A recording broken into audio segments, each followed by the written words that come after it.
श्री सच्चिदानंद सद्गुरु साईनाथ महाराज की जय। सद्गुरु श्री साईनाथुनि शरद बाबूजी की जय।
श्री सच्चिदानंद सद्गुरु साईनाथ महाराज की जय।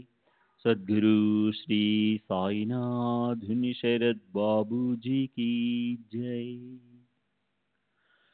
శ్రీ సాయినాథాయ నమః. శ్రీ సాయి సచ్చరిత్రము 6వ అధ్యాయం నిన్నటి తరువాయి.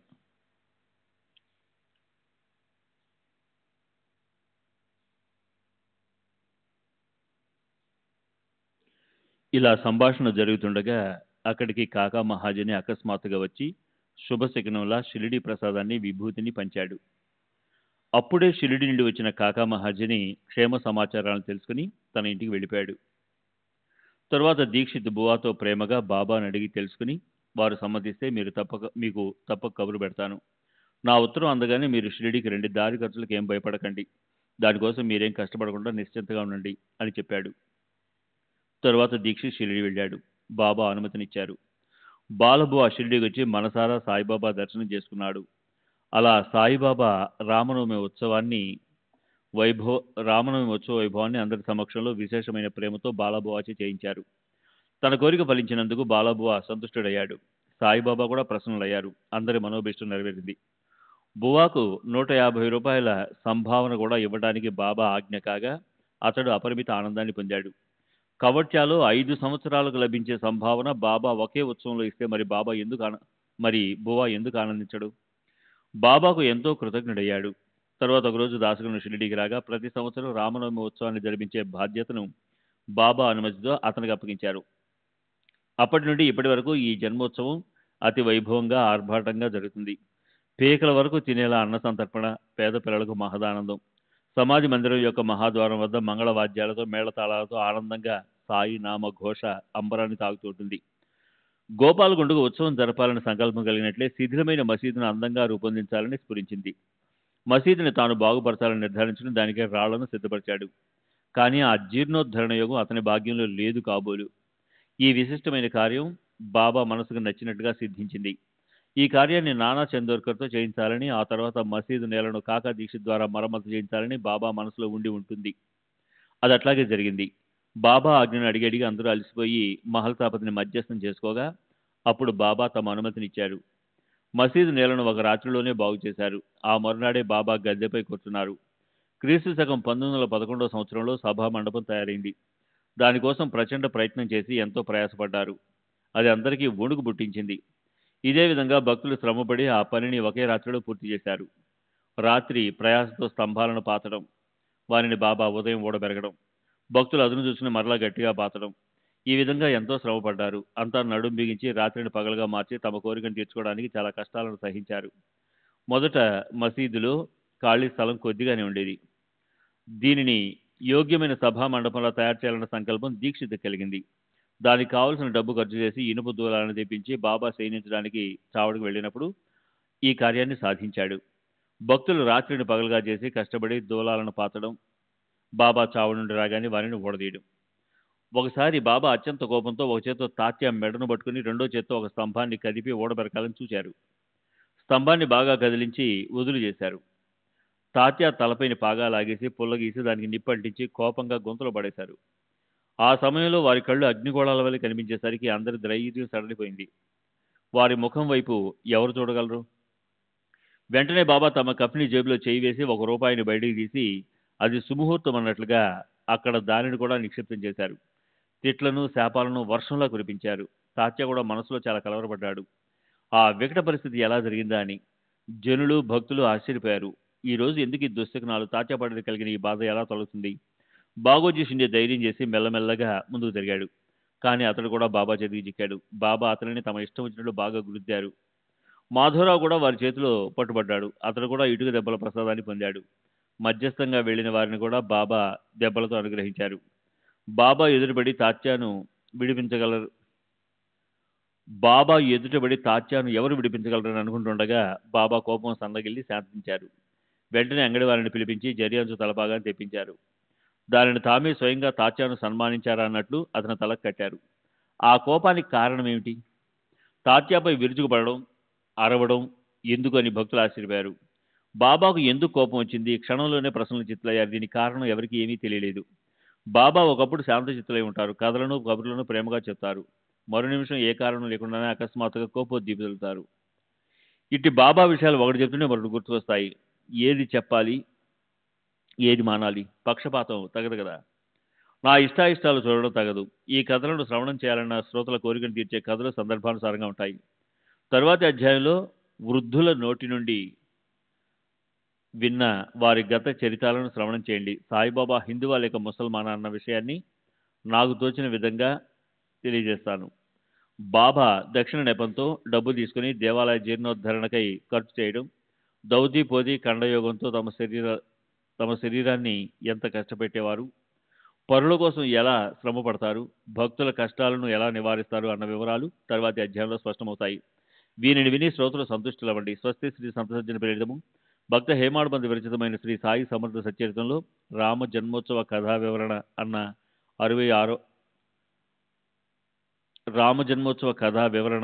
6వ అధ్యాయం సంపూర్ణం. శ్రీ సద్గురు సాయినాథార్పణమస్తు. శుభం భవతు. శ్రీ సచ్చిదానంద సద్గురు సాయినాథ్ మహారాజ్ కీ జై. సద్గురు శ్రీ సాయినాథుని శరత్ బాబూజీకి జై.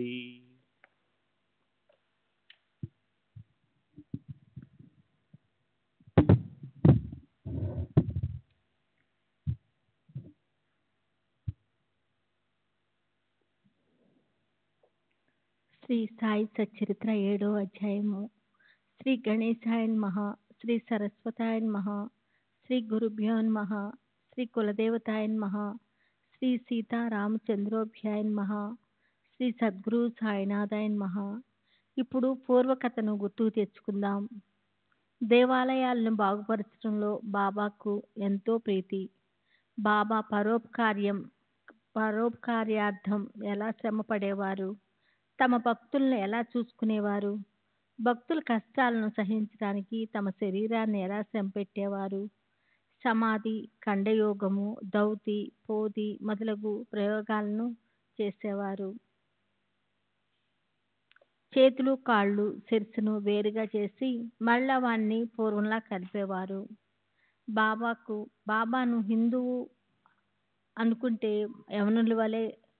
యవనులు ఉంటే సులక్షణమైన హిందూ వలె కనిపించే విలక్షణమైన అవతారం వారిది. ఏ పండితుడు వారిని వర్ణించగలడు? వారు హిందువా లేక మహమ్మదీ జాతికి చెందినవారా అని అనుమాత్రమైన అంతు చిక్కలేదు. వారెప్పుడూ రెండు జాతులు వారిని సమానంగా చూసేవారు. హిందువుల శ్రీరామనవమి పండుగను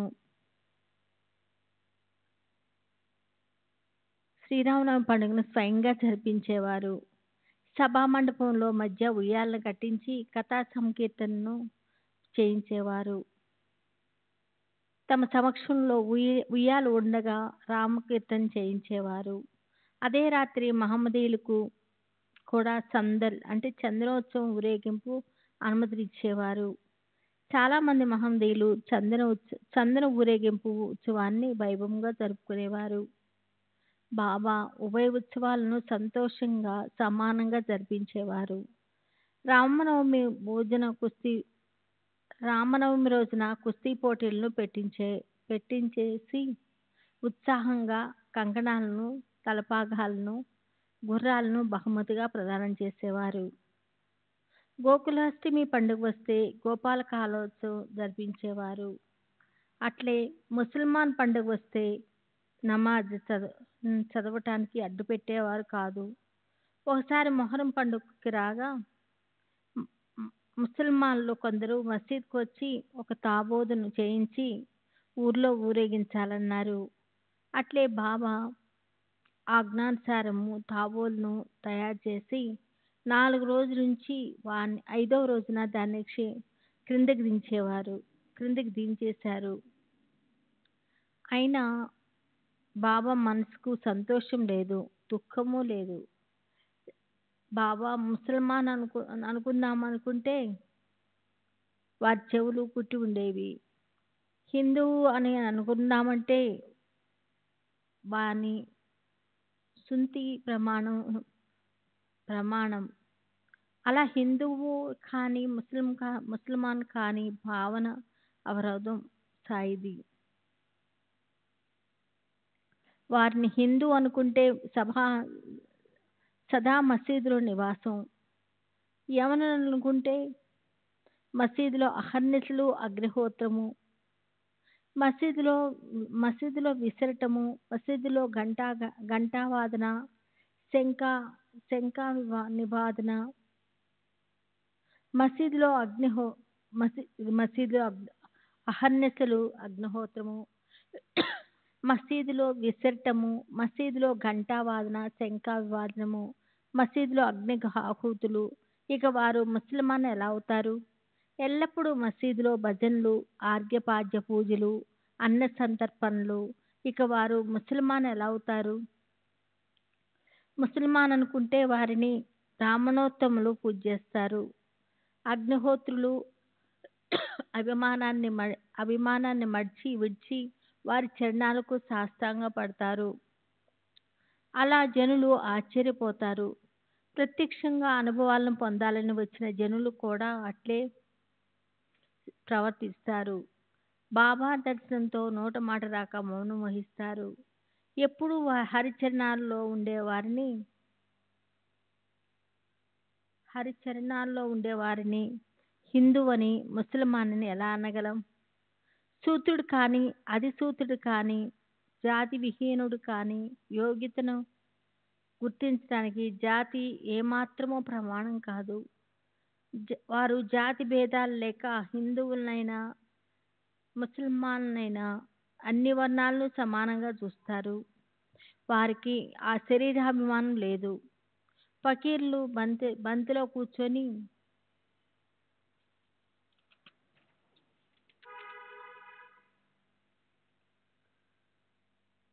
ఆ సమయానికి లభించిన మాంసాన్ని లేదా చేపలను తినేవారు. అక్కడ కుక్కలు మూతి పెట్టినా అసహించుకునేవారు కాదు. రైతులు ధాన్యం కొంత ఏర్పడితే రైతుల ధాన్యం కొరత ఏర్పడితే అవసరానికి వారు వాడుకోవటానికి ఆ సమయంలో పండిన ధాన్యాన్ని, గోధుమలను ముందుగానే పోగు చేసి సంచుల్లో కట్టి ఉంచుతారు. అట్లే మసీదులో బస్తాలతో నింపి పెట్టేవారు. గోధుమలు విసురుకోవటానికి అక్కడ తిరగలి ఉండేది. విసరటానికి పీటలు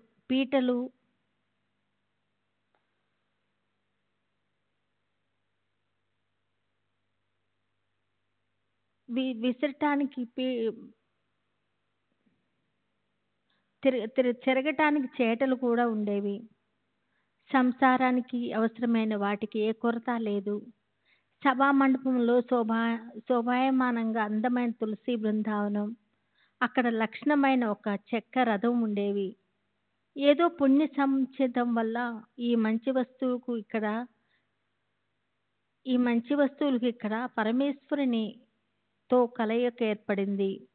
ఇటువంటి సంగ్రహాన్ని హృదయపీఠికలో సేకరించి పెడితే అమరణానంతము ఏదో ఈ వ్యవహారాల్లో నిశ్చితం కలుగుతుంది. అమరణాంతం ఏ లోటు కనిపించదు. ఏదో పూర్వార్జిత సౌభాగ్యం వల్ల బాబా పాదాల వద్ద ఆశ్రయం లభించి మనసుకు శాంతి, ప్రాపంచిక వ్యవహారాల్లో నిశ్చిత కలుగాయి. తర్వాత ఎంత సుఖాన్ని సంపాదించినా ఈ సుఖం మళ్ళా రాదు. శ్రీ సాయి సమర్థుని సమాగమంలో లభించిన ఆనందాన్ని అనుభవించి నేను ధన్యుణ్ణయ్యాను. పరిపూర్ణ నిశ్చలత్వానికి, ఆత్మానందానికి నిలయం సాయి. వారి విశిష్టను నేను ఎలా వర్ణించను? వారి చరణాలను ఆశ్రయించిన వారు అక్కడే స్థిరపడిపోయారు. మృగధర్మాన్ని, దండాన్ని పట్టుకుని తిరిగే తాపసులు, హరిద్వారాది తీర్థ క్షేత్రాల్లోని వారు, సన్యాసులు, త్యాగులు, వైరాగులు, బిచ్చగాళ్ళు మొదలగు అనేక రకాల జనులు బాబా వద్దకు వచ్చేవారు. బాబా మాట్లాడుతూ, తిరుగుతూ, నవ్వుతూ ఉండేవారు. వారి జిహ్వపై నిరంతరము అల్లా మాలిక్ అన్న నామం ఉండేది. వారికి వాదాలు, విదంతవాదాలు అయిష్టము. వారి వద్ద ఎల్లప్పుడూ సట్కా ఉండేది. వారు గొప్ప తపస్వి. మనోవికారాలను అణిచివేసి ఇంద్రియాలను నిగ్రహించిన వారు.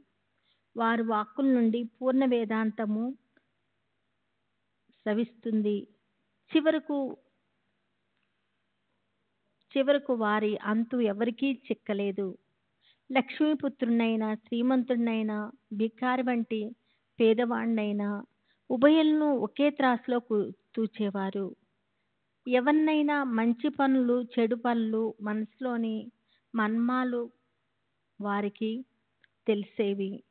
భక్తుల రహస్యాలను వారికి మాత్రమే అర్థమయ్యేలా చెప్పి వారిని ఆశ్చర్యపరిచేవారు.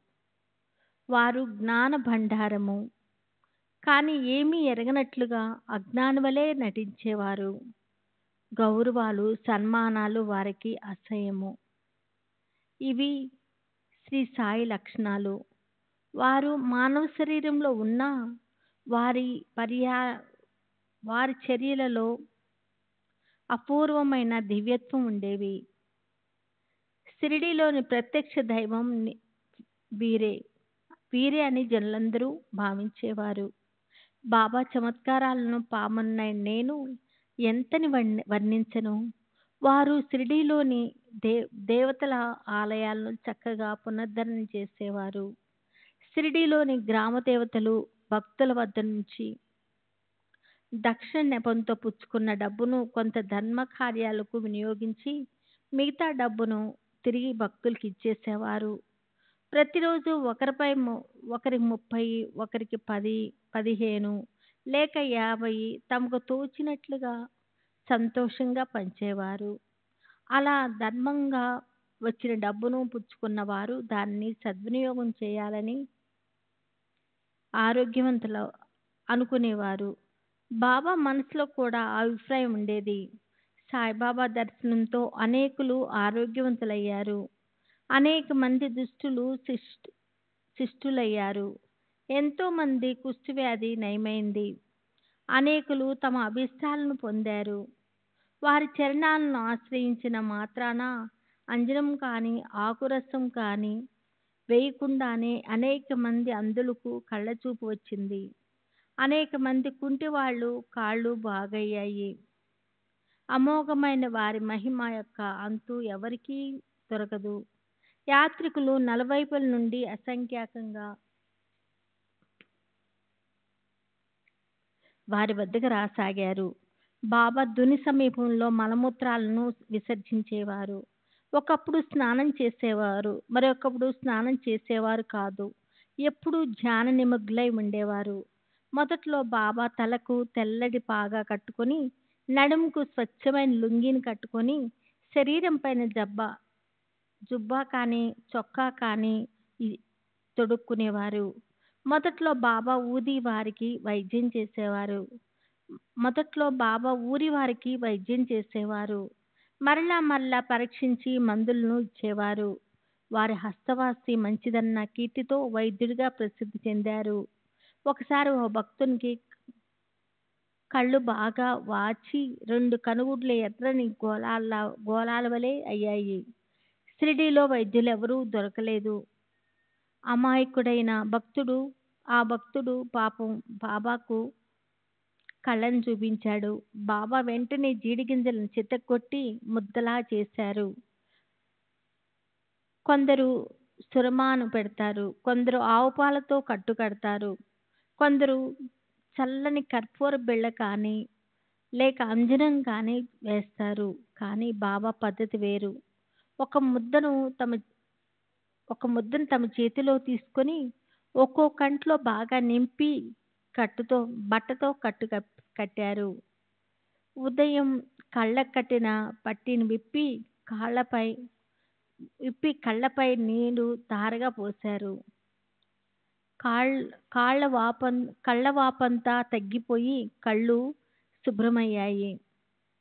సుకుమారమైన నాజుక్ కళ్ళల్లో జీడిగింజలు వేస్తే కళ్ళు మండలేదు. సరికదా కళ్ళ జబ్బు పారిపోయింది. ఇలా అనేక అనుభవాలు. బాబాకు దౌతి, బోధి వంటి యోగ ప్రక్రియలు తెలుసు. ఎవరికీ తెలియకుండా ఒక ఏకాంత స్థలానికి వెళ్ళి స్నానం చేసేటప్పుడు ప్రేగులను బయటికి తీసి కడిగి శుభ్రం చేసి ఎండబెట్టేవారు. మసీదు నుండి బావి ఎంత దూరాన ఉందో అంత దూరంలోనే ముందుకు వెళ్తే అక్కడ మర్రి చెట్టు దాని అవతల ఒక బావి ఉండేది. 2 రోజులకోసారి బాబా అక్కడికి వెళ్ళేవారు. మిట్ట మధ్యాహ్నం మండుటెండలో అక్కడ ఎవరూ లేకుండా చూసి తాము స్వయంగా నీరు చేరుకొని మొహం కడుక్కునేవారు. ఇలా ఒకసారి బాబా స్నానానికి కూర్చొని ప్రేగులను బయటికి తీసి వానిని త్వరగా కడగసాగారు. మేకను కోసినప్పుడు ప్రేగులను బయటికి తీసి శుభ్రం చేసి చుట్టపిట్టేలా వారి ప్రేగులను బయటికి తీసి లోపల బయట స్వచ్ఛంగా శుభ్రం చేసి జామ చెట్టుపై పరిచి ఎండపెట్టేవారు. జనులు చూచి ఆశ్చర్యపోయేవారు. బాబా యొక్క ఈ అద్భుత లీలను తమ కళ్ళతో చూసిన వారిలో కొందరు ఇప్పటికీ షిరిడీలో ఉన్నారు. వారు బాబాను అపూర్వమైన వ్యక్తి అని అనేవారు. ఒక్కోసారి ఖండయోగ ప్రక్రియతో బాబా తమ యొక్క కాళ్ళు చేతులు వేరు వేరు చేయగా వారి అవయవాలు మసీదులో అక్కడక్కడ పడి ఉండేవి. ఇలా వారి శరీరం భయంకరంగా ఖండాలుగా పడి ఉండటప్పుడు ఆ వింతను చూడాలని ప్రజలు పరిగి పరిగి వెళ్తే బాబా వారికి యథాప్రకారం పూర్తిగా కనిపించేవారు. శ్రీ సచ్చిదానంద సద్గురు సాయినాథ్ మహారాజ్ కీ జై. సద్గురు శ్రీ సాయినాథుని శరద్ బాబూజీ కీ జై.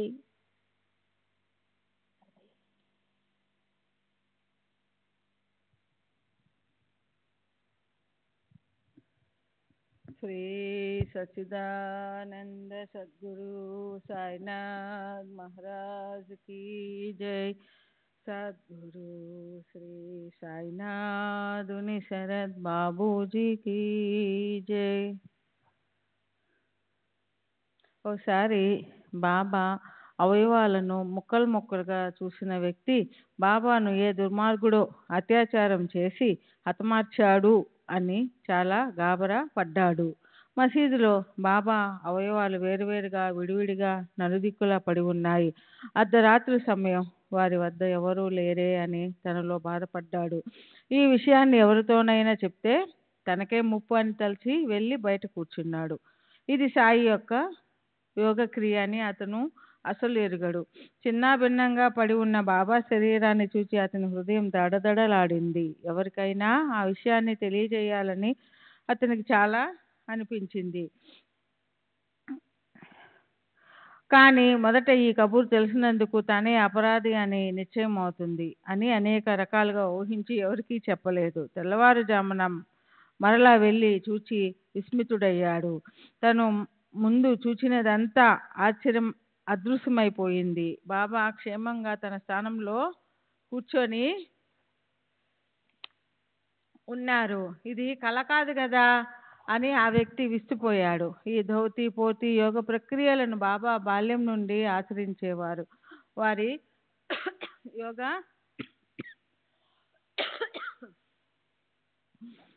యోగస్థితి ఎవరికి అర్థం కాని అగమ్య గోచరం. బాబా ఎవరిదైనా దమ్మిడి అయినా తాకేవారు కాదు. వారి సుగుణాల కారణంగా ప్రఖ్యాతిని పొందారు. పేదలకు దుర్బలులకు ఆరోగ్యాన్నిచ్చి ఆ ప్రాంతంలో వైద్యుడన్న కీర్తిని పొందారు. వారు కేవలం పరుల కొరకు వైద్యులు. తమ విషయంలో అత్యంత వైరాగ్యంగా ఉండేవారు. పరోపకారానికి సహించరాని బాధలను సహించేవారు. ఈ విషయంలో శ్రోతలకు నేను ఒక విలక్షణమైన కథను మనవి చేస్తాను. దాంతో బాబా యొక్క సర్వవ్యాపకత్వం, వారి దయార్దత విదితమవుతాయి. క్రీస్తు శకం 1910వ సంవత్సరంలో దీపావళి ముందు ఘన త్రయోదశి రోజు బాబా మామూలుగా దుని వద్ద కూర్చొని దునిలో కట్టెలను కాల్చుతున్నారు. దుని బాగా ప్రజరిల్లి ఉండగా బాబా తమ చేతిని నిప్పుల్లో దూర్చి నిశ్చితంగా కూర్చుంటే వారి చేయి కాలింది. వారి సేవకుడైన మాధవ ఆ దృశ్యాన్ని చూచాడు. మాధవరావు దేశపాండే కూడా వారి వద్ద ఉన్నాడు. వెంటనే బాబా వెనుకకు పరిగెత్తాడు. వారి నడుం పట్టుకొని వెనుకకు లాగి, దేవా, ఎందుకు ఇలా చేశారని అడిగాడు.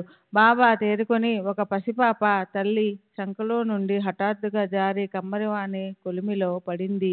ఒక కమ్మరివాణి భార్య తన భర్త పిలుపు విని బిడ్డను ఒడిలో వేసుకొని కొలిమితిత్తుని ఊదసాగింది. అలా కొలిమిని ఊదుతూ ఊదుతూ పరధ్యానంలో తన ఒడిలో బిడ్డ ఉన్న విషయం మర్చిపోయింది. పిల్ల దుడుకుగా జారిపోతే నేను వెంటనే పైకి లేవనెత్తాను శ్యామ.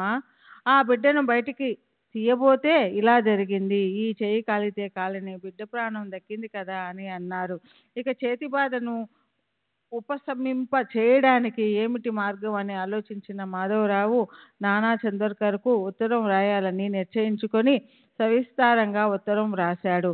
నాన్న వెంటనే పరమానంద్ అనే ప్రసిద్ధ డాక్టర్ను వెంటబెట్టుకుని షిరిడీ వచ్చాడు.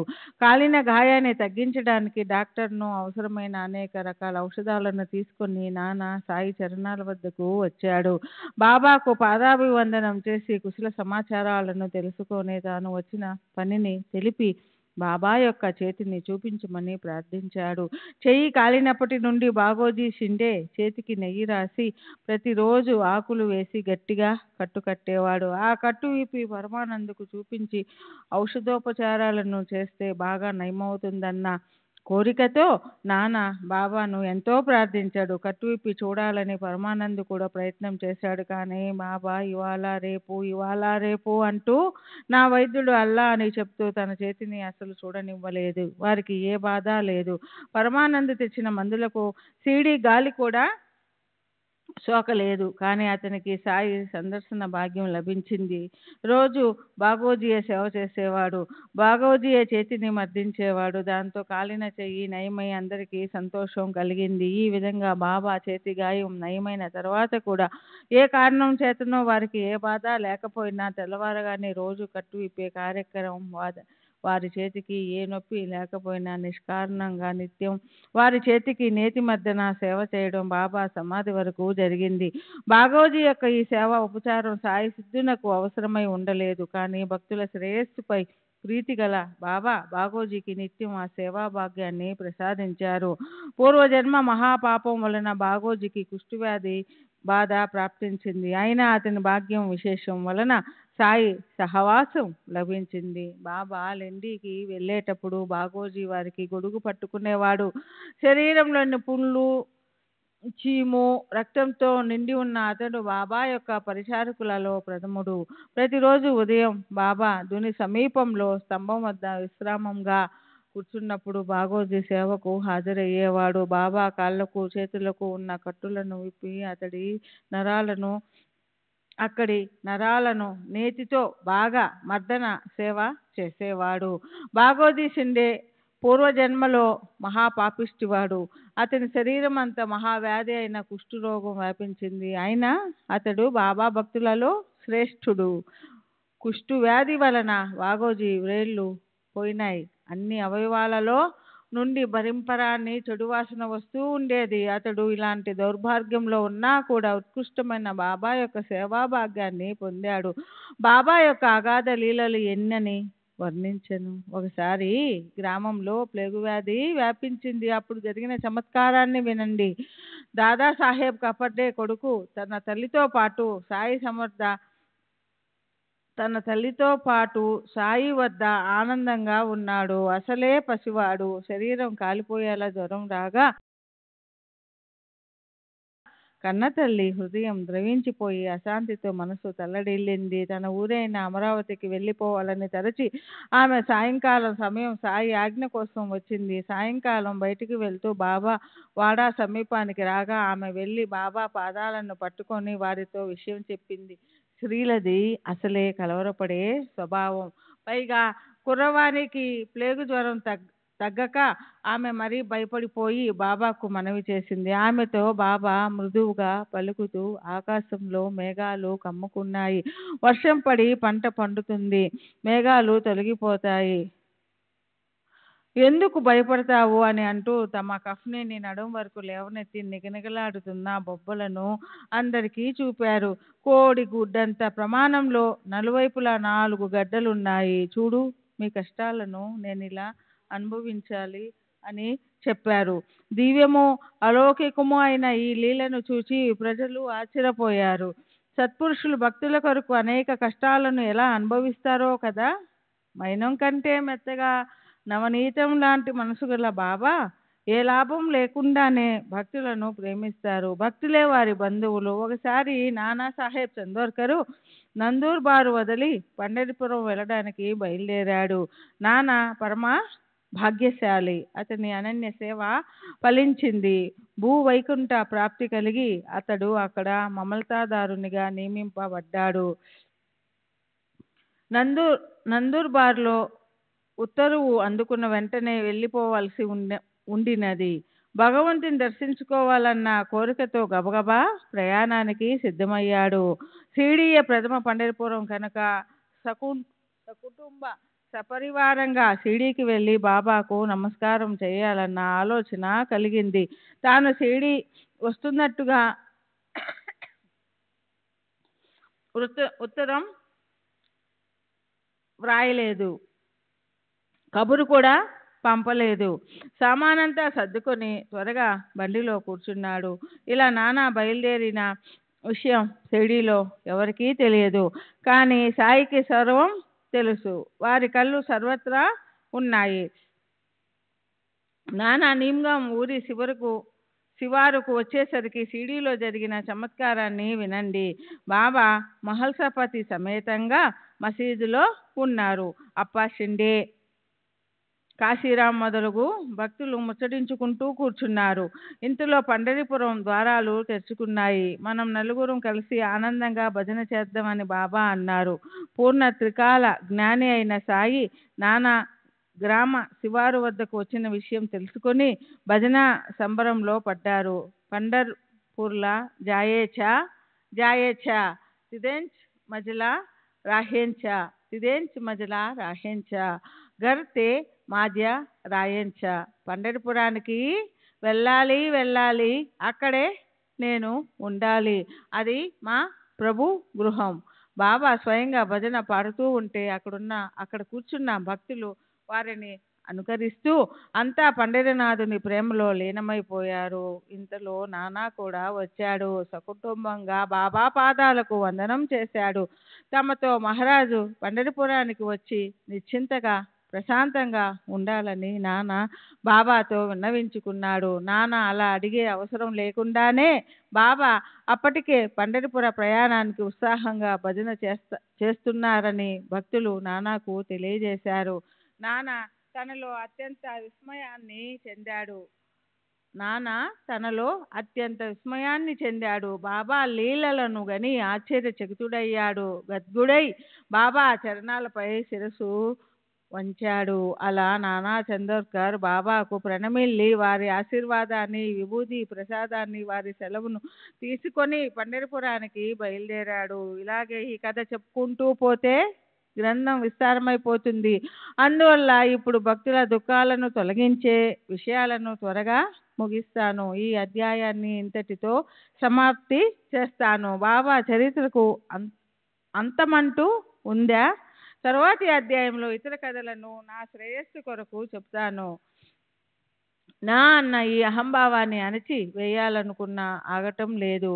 ఈ నేను ఎవరు అనేది నిశ్చయంగా తెలియదు కనుక సాయియే తమ కథను చెప్తారు. వారే మానవ జన్మ యొక్క మహిమను తెలియజేస్తారు. తమ భిక్షావృత్తిని గురించి, బాయాజబాయి భక్తిని గురించి, తమ భోజన పద్ధతిని కూడా చెప్తారు. మహల్సాపతిని, తాత్యాకోతే గణపతిని తమ వెంట పెట్టుకొని బాబా మసీదులో ఎలా శయనించేవారో ఆలకించండి. హేమాడ్ పంతు సాయికి శరణు వచ్చి తాను భక్తుల పాదరక్షణని తెలియజేస్తున్నాడు. సాయి ఆజ్ఞానుసారం ఇంతవరకు కథ వివరణ జరిగింది. స్వస్తి శ్రీ సంత సజ్జన ప్రేరితము భక్త హేమాడ్ పంతు విరచితమైన శ్రీ సాయి సమర్థ సచ్చరిత్రలో వివిధ కథ నిరూపణమను 7వ అధ్యాయం సంపూర్ణం. శ్రీ సద్గురు సాయినాథార్పమస్తు. శుభం భవతు.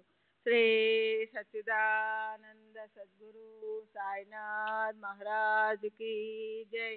सद्गुरु श्री साईनाथ शरद बाबू जी की जय.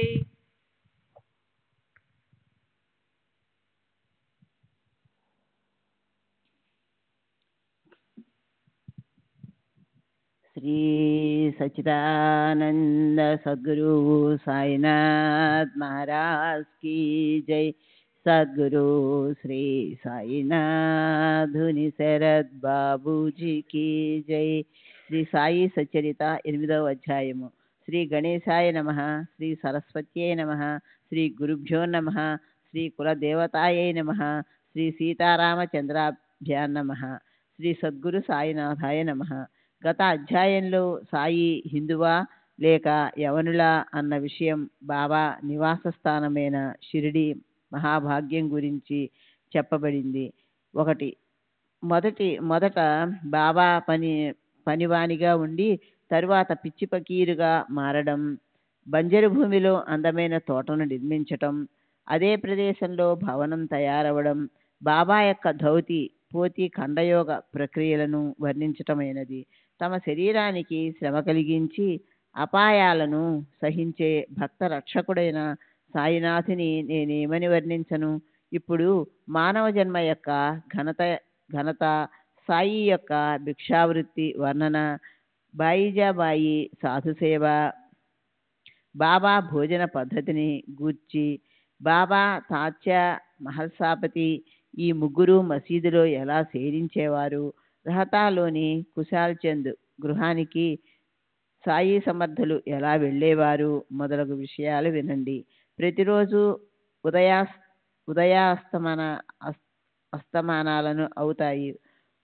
ఉదయాస్తమానాలు అవుతాయి. అనేక సంవత్సరాలు వృధాగా గడిచిపోతాయి. సగం జన్మ నిద్రావస్థలో గడిచిపోతుంది. మిగిలిన జీవితాన్నైనా సరిగ్గా అనుభవించరు. బాల్యావస్థలో క్రీడాసక్తులు, తరుణ వయసులో తరుణీరక్తులు, వృద్ధాప్యంలో జరాగ్రస్తులై ఎప్పుడూ వ్యాధులతో పీడించబడుతూ ఉంటారు. పుట్టడం, బాగా పుష్టిగా పెరగడం, గాలిని పీలుస్తూ వదులుతూ దీర్ఘాయువుగా బ్రతకటం, వీనితో జన్మ సార్థకమైనట్ల. మానవ జన్మ యొక్క కర్తవ్యం పరమార్థ ప్రాప్తి. ఇదే సత్యం. లేకపోతే కుక్కలు, పందులు మొదలగు వాని బ్రతుకులలో ఏం లోపం ఉంది? కుక్కలు కూడా తమ పొట్టలు నింపుకుంటాయి, స్వేచ్ఛగా సంతానోత్పత్తిని కూడా చేస్తాయి. ఇలా కుక్కలు మానవులు సమానంగా ఉంటే ఇక మానవ శరీరానికి ఉన్న గొప్పతనమేమిటి? శరీర పోషణ మరియు మైథునం ఇవే మానవ శరీరానికి సాధనాలైతే ఈ జన్మకు పర్యవసానం ఇదే అయితే ఈ నరజన్మ వ్యర్థం. ఆహార, నిద్ర, భయ, మైథునాలు ఈ నాలుగింటితోనే ఆయువు ముగిసిపోతే ఇక కుక్కలకు మానవులకు భేదమేముంది? మీ వివేకంతో నిర్ణయించుకోండి. ఇవే మానవ శరీరానికి సార్థకత. అయితే మానై పుట్టితే మాత్రం ఏం లోటు? కొలిమి తిత్తి కూడా శ్వాస విశ్వాసాలను చేస్తుంది. కుక్కలు కూడా పుష్టిగా పెరుగుతాయి. మనుషులు ముక్తులు, నిర్భయులు, స్వతంత్రులు మరియు శాశ్వతంగా ఉండేవారు అన్న వివేకం ఉండటం ఈ జన్మకు సఫలత. మనమెవరం, ఎక్కడి నుండి వచ్చాం, ఈ మానవ జన్మకు కారణమేమిటి అన్న ఈ రహస్యాలను తెలుసుకున్న వారు వివేకవంతులు. లేకపోతే అంతా వ్యర్థశ్రమ. నందాదీపం యొక్క జ్యోతిని మొదట చివర ఒకేలా ఉంటుంది. అయినా అది క్షణక్షణం వేరువేరుగా మారుతూ ఉంటుంది. ఈ శరీర పరిస్థితి కూడా అంతే. బాల్యం, యవ్వనం, వార్ధక్యావస్థలు జనులందరికీ ఉంటాయి. కానీ అవి సహజంగా ఎలా వచ్చిపోతాయో ఎవరూ తెలుసుకోలేరు. కళ్ళకు కనిపించేది వెంటనే నశించిపోతుంది. అపరిమితంగా మారుతున్న ఒకటిగానే భాషిస్తుంది. అలాగే ఈ క్షణంలో ఉన్న శరీరం మరో క్షణంలో ఉండదు. శరీరం మలమూత్రాలు, శ్లేష్మం, చీము, రక్తాల మురికి కాలువ. దీనిని క్షణక్షణం మరణం వెంటాడుతూనే ఉంటుంది. ఇది చాలా చెడు లక్షణాలు గలది. ఈ మానవ శరీరం క్రిమి కీటకాలకు ఆలవాలం, అనేక రోగాలకు అగారం, క్షణభంగురం, అశాశ్వతం. రక్తమాంసాలు నరాలలోనున్న వాహనం, ఎముకలు చర్మాలతో కూడిన ఒక ఆకారం, మలమూత్రాలు దుర్గంధపు గొయ్యి ఈ జీవునికి ప్రత్యక్ష ప్రతిబంధకం. రక్తమాంసాలు, చర్మం, నరాలు, కొవ్వు, మజ్జ, ఎముకలు, వాయువు మరియు మలమూత్రాలు విసర్జించే మురికి అవయవాలు కల ఈ శరీరం అల్పాయువు కలది. ఇలాంటి అమంగళం నశ్వరమైన మానవ శరీరం క్షణభంగురమే. అయినా మంగళకరుడైన పరమేశ్వరుని ప్రాప్తి ఈ శరీరం ద్వారానే. జనన మరణాలు ఎప్పుడూ వెంటే ఉంటాయి. వీరిని తలుచుకుంటేనే దారుణ భయం కలుగుతుంది. అకస్మాత్తుగా ప్రాణం వెళ్ళిపోతుంది. పగలు రాత్రులు ఎంతమంది వస్తున్నారో మరి ఎంతమంది పోతున్నారో ఎవరు గమనిస్తున్నారు?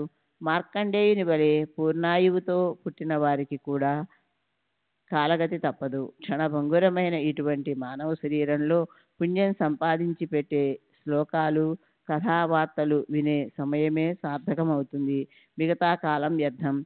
దీనిని బాగా నిశ్చయంగా తెలుసుకోవడం ఈ జన్మకు సార్థకం. కానీ ఎవరికైనా అనుభవం లేకుండా విశ్వాసం కుదరదు.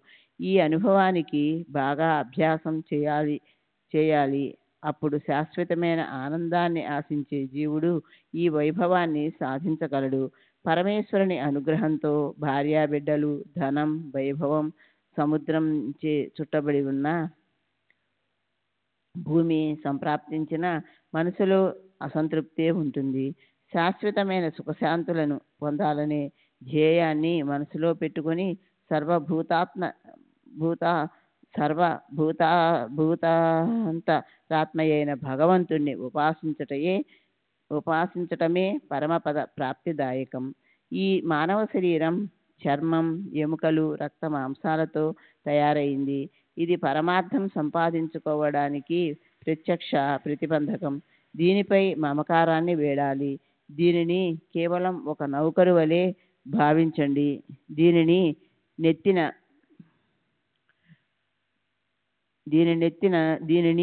కూర్చోపెట్టుకోకండి. బాగా గారాబంగా చూస్తూ దీనిని నరకద్వారం చేసుకోకండి. జీవించటానికి సరిపడా అన్నవస్త్రాలు, తగు మాత్రం ఆలనా పాలనా చేసి దీనిని జనన మరణాలను తప్పించుకోవడానికి ఆధ్యాత్మిక ప్రగతి కొరకు వినియోగించండి. ఇది జనన మరణాలతో కూడిన అనర్థాత్మకం, ప్రతిక్షణం వినాశోన్ముఖం, నిరంతరం దుఃఖాలను కలిగించే దీని సుఖాలు క్షణికం. ఇవి మెరుపు తీగ వలె ఒక క్షణం ఉండి వెంటనే పోతాయి. ఇవి సాగర తరంగాల వలె క్షణికమని గ్రహించండి. శరీరము, ఇల్లు, ఇల్లాలు, పిల్లలు అంతా నశించిపోయే వారని తెలుసుకొనరు. తల్లిదండ్రులను స్వయంగా భుజంపై మోసుకొని పోయినా మనము వెళ్ళవలసిన వారమేనని గ్రహించరు. చనిపోయిన వారి వెనుక చావడం, మరల జన్మించడం, అలా జనన మరణాల చక్రంలో తిరగడమే కానీ దీనిని ఏ విధంగా తొలగించుకోవాలా అని ఒక్క క్షణమైనా ఆలోచించరు. నిత్యం కుటుంబ భారాన్ని మోస్తూ ఆయువు వేగంగా గడిచిపోతుంది. కాలం ఆయువును గణించడంలో నిమగ్నమై ఉంటుంది. అది తన కర్తవ్యాన్ని ఎప్పుడూ మర్చిపోదు. చివరి ఘడియ రాగానే అది ఒక్క క్షణమైనా ఆగదు. జాలరి వలను బాగా లాగినప్పుడు దానిలో చిక్కుకున్న చేపల వలె జీవులు మరణ సమయంలో గిలగిలా కొట్టుకుంటారు. మహాభాగ్యం వలన ఎంతో పుణ్య సంచయంతో ప్రాప్తించిన మానవ శరీరాన్ని ప్రతి ఘడియ సద్వినియోగం చేసుకోవాలి. ఈ మానవ శరీరం భగీరథ ప్రయత్నం చేసినా లభించదు. కేవలం అదృష్టవశాత్తు అనుకోకుండా చేజిక్కిన ఆ అవకాశాన్ని మట్టిలో కలిపి వ్యర్థం చేయకండి. తరువాతి జన్మలో సాధించవచ్చని అనుకోకూడదు.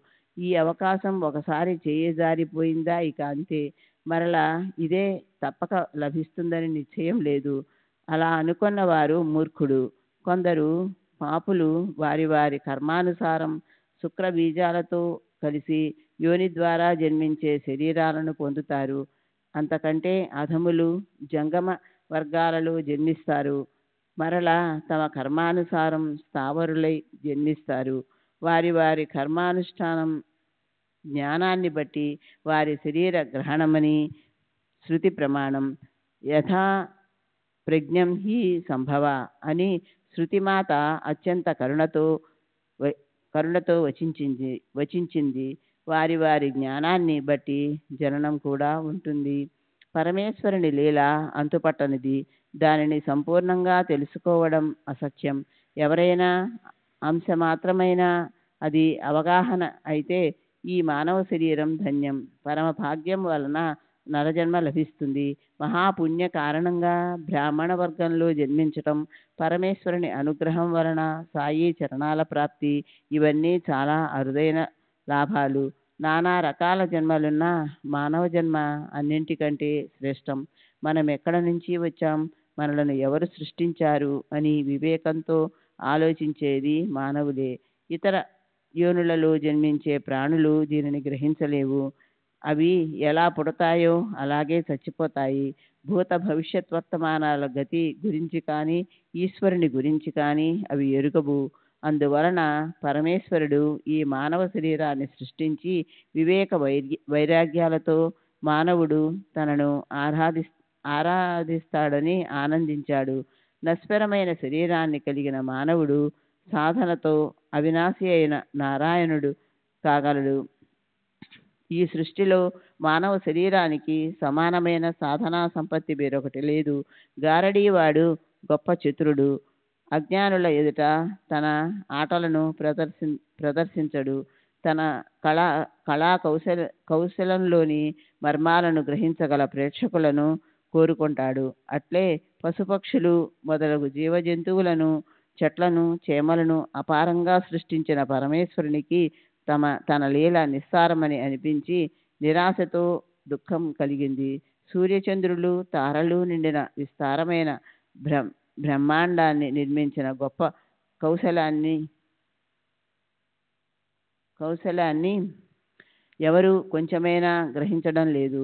ఈ సకల లీలలు చేయడంలో జగదీశుడైన నా ఉద్దేశం ఏమిటి అని నిశ్చయంగా ఒక్క జీవి అయినా తెలుసుకోవడం లేదు. నా ఈ అనుపమానమైన అపార వైభవాన్ని గ్రహించగలిగే కుశాగ్ర బుద్ధి కల ప్రాణిని సృష్టించనంత వరకు నా కార్యం ముమ్మాటికి నిష్ఫలం అని తలచి జగదీశ్వరుడు తన సామర్థ్యాన్ని, సృష్టిలోని సారాసారాన్ని విచక్షణా బుద్ధితో గ్రహించగల ప్రాణిని మానవుల రూపంలో సృష్టించాడు. అగాధమైన నా వైభవాన్ని, అట్లే అపూర్వమైన నా శక్తిని, నా మాయాలీలనంతటినీ అతడు ఆశ్చర్యపూర్వకంగా తెలుసుకుంటాడు. శ్రీ సచ్చిదానంద సద్గురు సాయినాథ్ మహారాజ్ కీ జై. సద్గురు శ్రీ సాయినాథుని శరత్ బాబూజీకి జై. ఇక్కడి నుంచి అతడే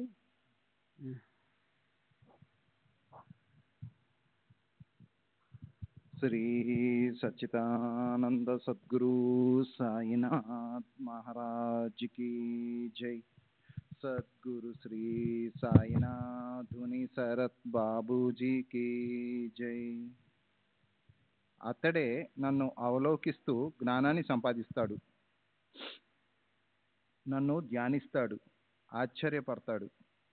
అప్పుడు నా లీల సంపూర్ణమవుతుంది. ప్రేక్షకులు ఆనందించడమే నా యొక్క లీలకు సంపూర్ణత. నేను జగత్తును శాసించే విధానాన్ని చూచి నరుడు కృతార్థుని అనుకోవాలి. శరీరాన్ని పోషించడం కోరికలను తీర్చుకోవడానికి, డబ్బు గడించడానికి కాదు. యావజ్జీవం తత్వజ్ఞానాన్ని సంపాదించడమే జీవితానికి సాఫల్యత.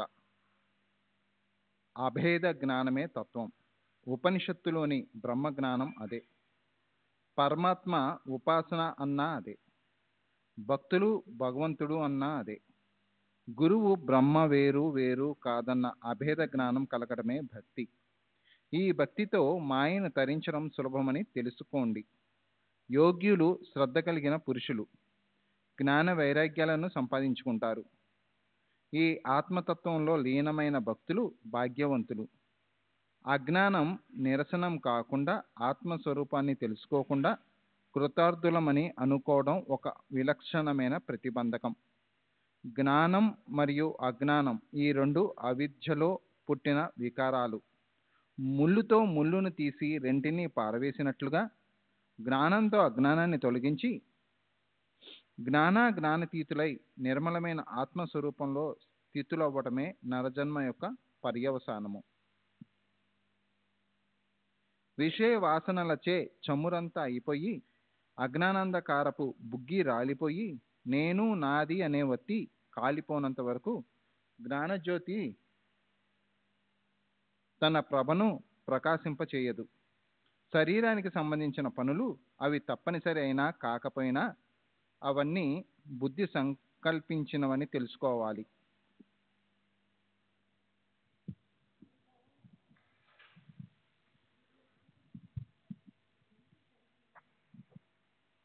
సుఖంగా, ఐశ్వర్యాన్ని, విశ్రాంతిని అనుభవించడం లేదా రామనామాన్ని స్మరించడం మనకు మరో రెండవ పని లేదు.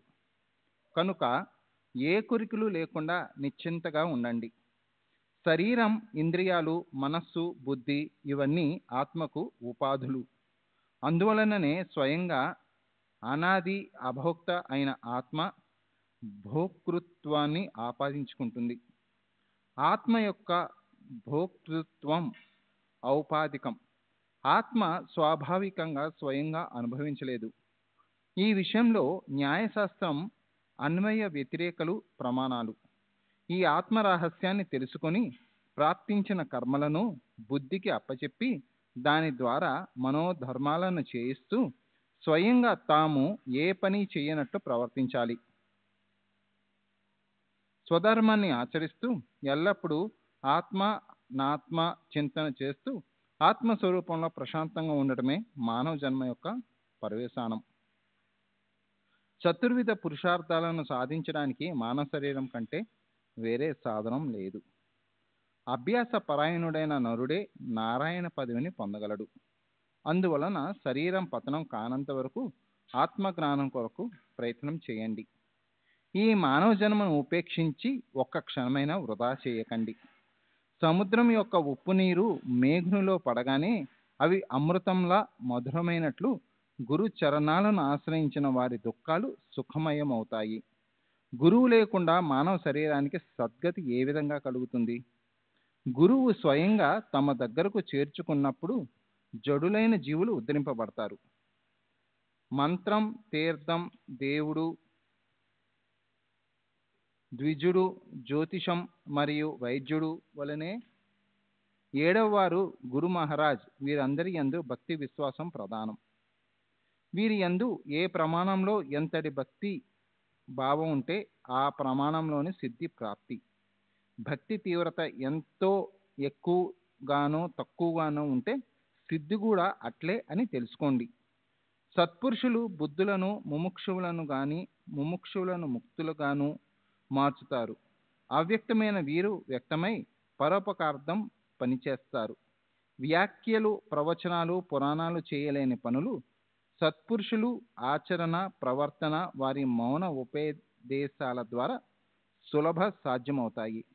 క్షమ, శాంతి, నిస్సంగత్వం, భూతదయ, పరోపకారం, ఇంద్రియ నిగ్రహం, నిరహంకారం మొదలగు వానిని ఆచరించేవారు దుర్లభము.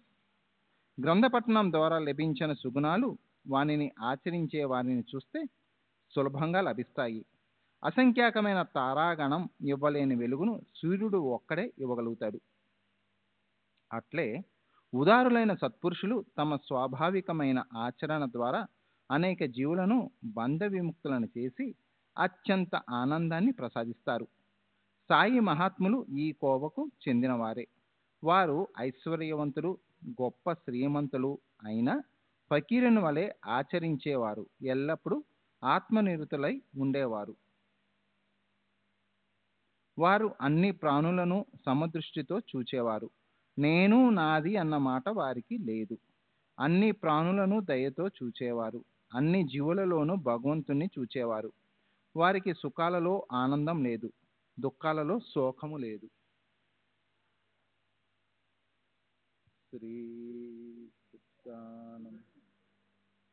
రాజును పేదను సమానంగా చూడడం సామాన్య విషయమా? తమ కనుసైగతో క్షణంలో నిరుపేదను మహారాజుగా మార్చగల సాయి జోలి పుచ్చుకొని గడుపు గడుపుకు తిరిగేవారు. వారు ఎవరింటికి వెళ్ళి బిచ్చగాని వలె అమ్మాయి రొట్టె ముక్క తెచ్చిపెట్టు అని తమ చెయ్యి చాచేవారో వారు ధన్యులు. ఒక చేతిలో రేకు డబ్బా, రెండవ చేతిలో జోలి తగించుకుని ప్రతిరోజు స్వయం నియమంగా కొన్ని ఇళ్లకు వెళ్ళేవారు. కూర, సాంబారు, పాలు, మజ్జిగ వంటి పలుచని పదార్థాలను జనులు రేకు డబ్బాలో పోసేవారు. వారి భోజన కౌతుకాన్ని చూడండి. అన్నమును రొట్టెను బాబా జోలిలో వేయించుకునేవారు. పలచని పదార్థాలను డబ్బాలో వేయించుకునేవారు. వారి జిహ్వకు రుచిని గ్రహించాల్సిన ఆశ లేదు. ఇక మనసులో వేరువేరు పదార్థాల రుచిని తెలుసుకోవాలన్న లాలస ఎందుకుంటుంది? తమ జోలిలో యాదృచ్ఛికంగా పడిన వానిని సేవించి తృప్తి పడేవారు. ఇవి రుచికరం, అవి అరుచికరమని వారి జిహ్వ ఎరుగదు. వారు ప్రతిరోజు పగలు భిక్ష కోసం ఊళ్ళల్లోకి వెళ్ళేవారు. దానితో కనుపు నింపుకొని సంతుష్టులయ్యేవారు. అదైనా నియమంగాన తమ ఇచ్ఛానుసారం ఒకప్పుడు ఒకే రోజు 12 మార్లు భిక్షకు ఊళ్ళోకి వెళ్ళేవారు. ఇలా తెచ్చిన అన్నాన్ని మసీదులో మట్టి పాత్రలో ఉంచేవారు.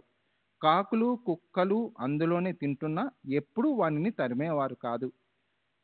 మసీదు ప్రాంగణాన్ని చిమ్మే స్త్రీ కూడా 10-12 రొట్టెలను తన ఇంటికి తీసుకువెళ్ళేది. ఆమె ఎప్పుడూ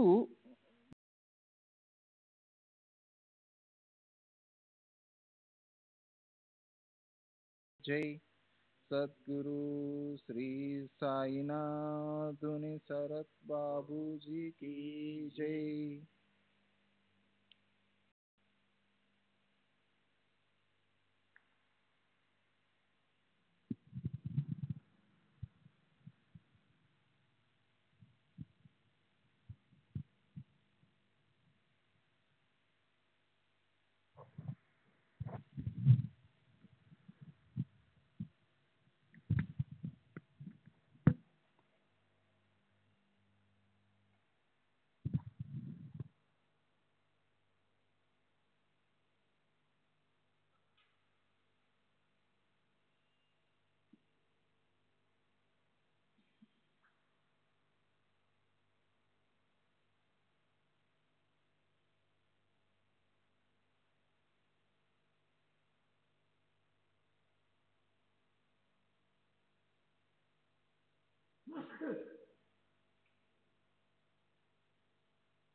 श्री सच्चिदानंद सद्गुरु साईनाथ महाराज की जय.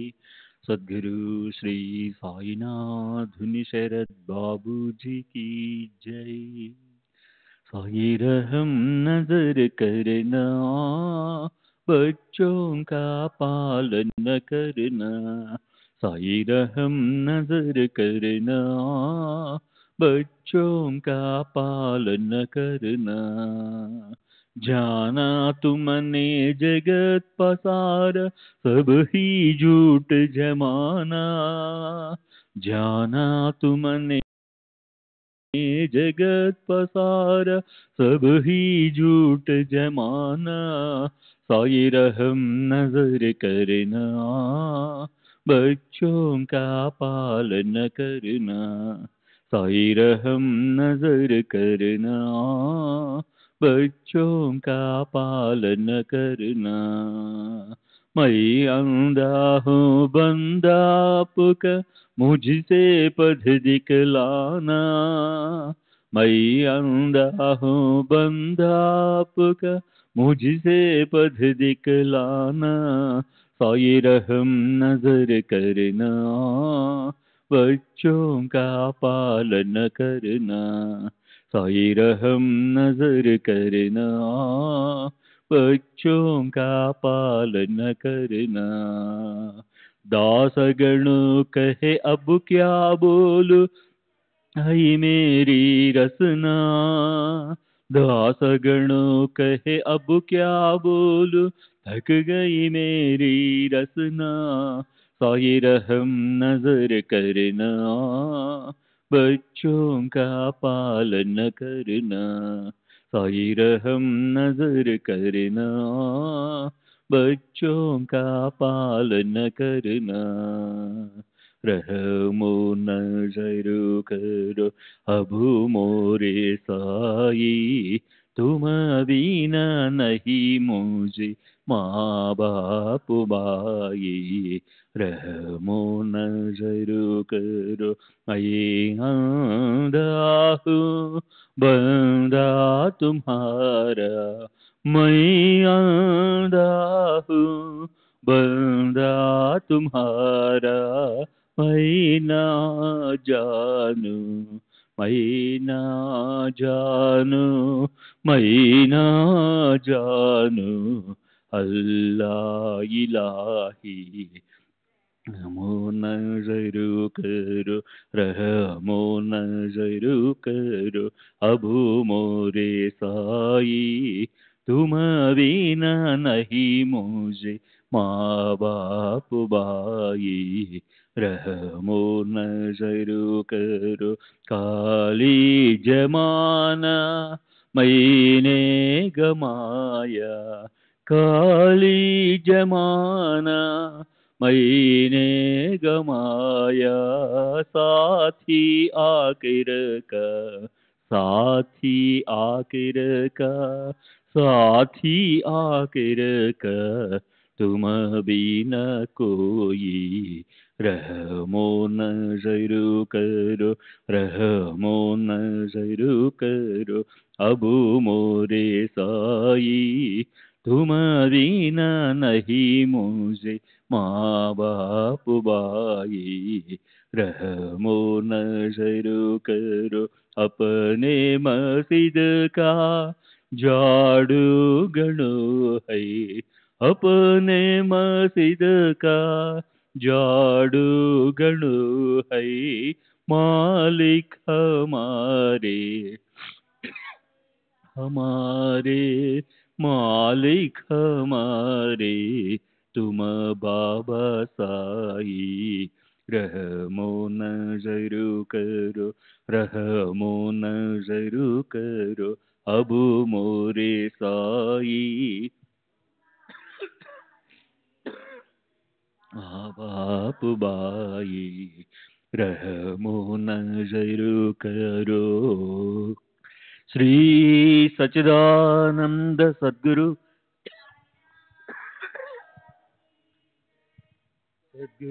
श्री साईनाथ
श्री सच्चिदानंद सद्गुरु